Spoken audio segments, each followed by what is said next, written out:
ஒருத்தன் மேல் அளவுக்கு அதிகமாக அன்பு காட்டி அவங்கள மாற்ற முடியும்னு கேட்டால் முடியாது. அவங்க மேலே பாச மலையை புழிஞ்சி அவங்கள நம்மளை விரும்புகிற மாதிரி செய்ய முடியும்னு கேட்டால் முடியாது.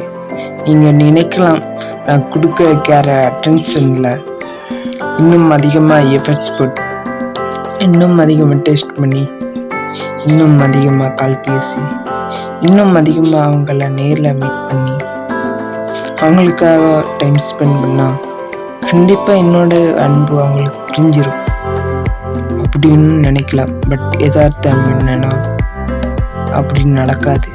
ஒரு கசப்பான உண்மை என்னன்னா, சில நேரங்களில் நீங்கள் எவ்வளோக்கு எவ்வளோ அதிகமாக அன்பு காட்டுறீங்களோ அவ்வளோ கம்மியாக தான் உங்களுக்கு கிடைக்கும்.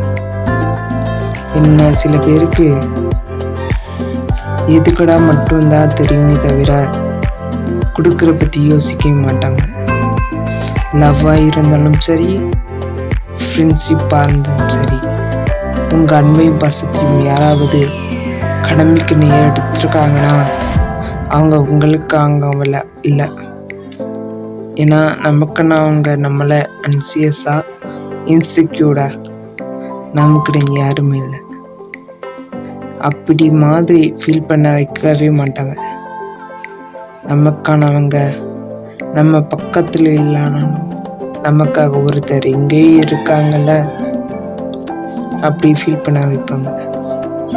அவங்கள்ட்ட பற்றி பேசினாலும் பேசுகிறப்போ நிம்மதியாக இருக்கும். அவங்கள்ட்ட பேச தயங்க மாட்டோம்.